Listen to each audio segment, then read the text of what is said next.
আসসালামু আলাইকুম। দুপুর ২টা বেজে ৩০ মিনিট। আজ রবিবার। বাংলাদেশ বেতার কক্সবাজার। স্থানীয় খবরে স্বাগত জানাচ্ছি তাসলিমা খানম। কুতুবদিয়া উপজেলার মানুষের দীর্ঘদিনের প্রত্যাশা পূরণে মগনামা কুতুবদিয়া চ্যানেলে সি ট্রাক চলাচল আনুষ্ঠানিকভাবে উদ্বোধন করা হয়েছে। আজ দুপুর উদ্বোধনী অনুষ্ঠানে প্রধান অতিথি হিসেবে উপস্থিত ছিলেন নৌ পরিবহন এবং শ্রম ও কর্মসংস্থান মন্ত্রণালয়ের উপদেষ্টা ব্রিগেডিয়ার জেনারেল অবসরপ্রাপ্ত ডক্টর এম শাখাওয়াত হোসেন। এ সময় নৌ পরিবহন মন্ত্রণালয়, বাংলাদেশ অভ্যন্তরীণ নৌ পরিবহন কর্তৃপক্ষের ঊর্ধ্বতন কর্মকর্তাবৃন্দ এবং স্থানীয় সরকারের অন্যান্য ঊর্ধ্বতন সরকারি কর্মকর্তারা উপস্থিত ছিলেন। পরে নৌ পরিবহন উপদেষ্টা সি ট্রাকের মাধ্যমে মগনামা কুতুবদিয়া চ্যানেল পাড়ি দিয়ে বড়ঘুপ জেটি ঘাটে পৌঁছান। সেখানে নবনির্মিত পল্টন ও জেটি ঘাটের আনুষ্ঠানিক উদ্বোধন করেন নৌ পরিবহন উপদেষ্টা। আসন্ন ত্রয়োদশ জাতীয় সংসদ নির্বাচন উপলক্ষে নির্বাচন কমিশনের সার্বিক প্রস্তুতি সম্পর্কে জানার পর একটি অবাধ, সুষ্ঠু ও নিরপেক্ষ নির্বাচন অনুষ্ঠানের জন্য কমিশনের প্রতি বিদেশি কূটনীতিকরা তাদের সর্বোচ্চ আস্থা প্রকাশ করেছেন বলে জানিয়েছেন প্রধান নির্বাচন commissioner M M Nasir Uddin. আজ দুপুরে রাজধানী গুলশানে অবস্থিত দ্য ওয়েস্টিনে বাংলাদেশে অবস্থিত দূতাবাস ও মিশনে কর্মরত সকল বিদেশি কূটনীতিকের সঙ্গে বৈঠক শেষে তিনি সাংবাদিকদের এক প্রশ্নের জবাবে এই মন্তব্য করেন। এ সময় তিনি বলেন, একটি অবাধ, সুষ্ঠু, নিরপেক্ষ ও গ্রহণযোগ্য নির্বাচনের জন্য কি কি প্রস্তুতি নেওয়া হয়েছে তার সকল প্রক্রিয়া সম্পর্কে তাদের আজ জানানো হয়েছে। তারা সার্বিক প্রস্তুতি সম্পর্কে সন্তোষ প্রকাশ করে জানিয়েছেন, একটি স্বচ্ছ নির্বাচনের বিষয়ে কমিশনের প্রতি তারা খুবই আস্থাশীল। এর আগে আজ সকালে দ্য ওয়েস্টিনের হলরুমে আসন্ন জাতীয় সংসদ নির্বাচন ও গণভোট 2026 উপলক্ষে বাংলাদেশে অবস্থিত দূতাবাস ও মিশনে কর্মরত সকল বিদেশি কূটনীতিকের সঙ্গে বৈঠকে বসে নির্বাচন কমিশন। এই বৈঠকে নির্বাচন কমিশনার, ইসি সচিবালয়ের সিনিয়র সচিব সহ নির্বাচন কমিশনের উচ্চপদস্থ কর্মকর্তারা উপস্থিত ছিলেন। বিভিন্ন দেশের রাষ্ট্রদূত, হাই কমিশনার, ইউরোপীয় ইউনিয়ন এবং জাতিসংঘের প্রতিনিধিরা এতে অংশগ্রহণ করেন।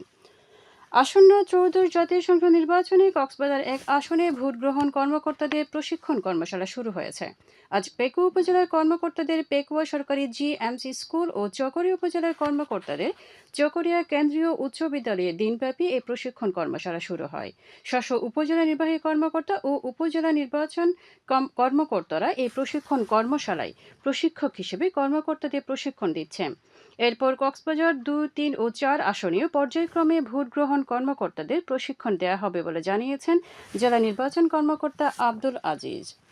এদিকে আসন্ন গণভোট ও ত্রয়োদশ জাতীয় সংসদ নির্বাচন উপলক্ষে আইনশৃঙ্খলা পরিস্থিতি স্বাভাবিক রাখতে মহেশখালীতে উপজেলা প্রশাসন ও বাংলাদেশ নৌবাহিনীর টহল শুরু হয়েছে।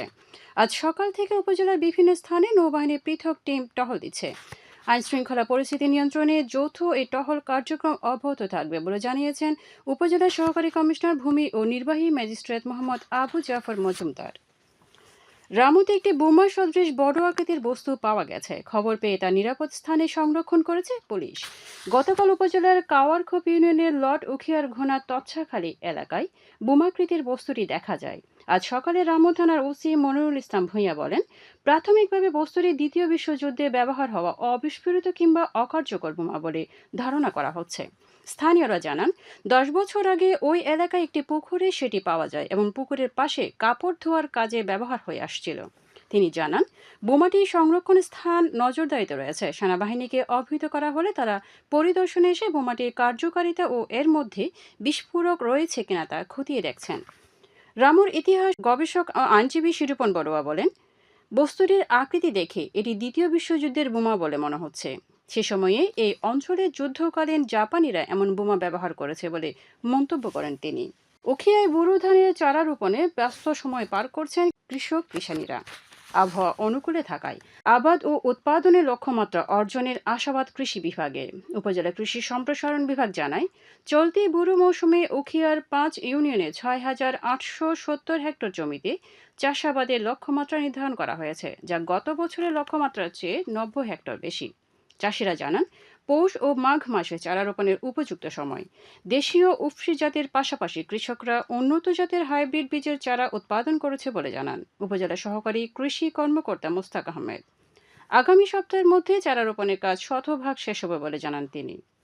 উপজেলা কৃষি কর্মকর্তা কামনাশীষ সরকার জানান, উফশি ও হাইব্রিড জাতের ধান উৎপাদন বৃদ্ধির লক্ষ্যে কৃষি মন্ত্রণালয় কৃষি প্রণোদনা কর্মসূচির আওতায় চাষি পর্যায়ে 700 ক্ষুদ্র ও প্রান্তিক কৃষককে বীজ ও সার বিতরণ করেছে। আবহাওয়া আগামীকাল দুপুর 12টা পর্যন্ত 24 ঘন্টার পূর্বাভাসে বলা হয়েছে আকাশ অস্থায়ীভাবে আংশিক মেঘলা সহ আবহাওয়া প্রধানত শুষ্ক থাকতে পারে। সেই সাথে সকাল থেকে মধ্যরাত পর্যন্ত হালকা থেকে মাঝারি কুয়াশা পড়তে পারে। কক্সবাজার সমুদ্র বন্দরের জন্য কোনো সংকেত নেই। আগামী 24 ঘন্টায় দিন ও রাতের তাপমাত্রা প্রায় অপরিবর্তিত পেতে পারে।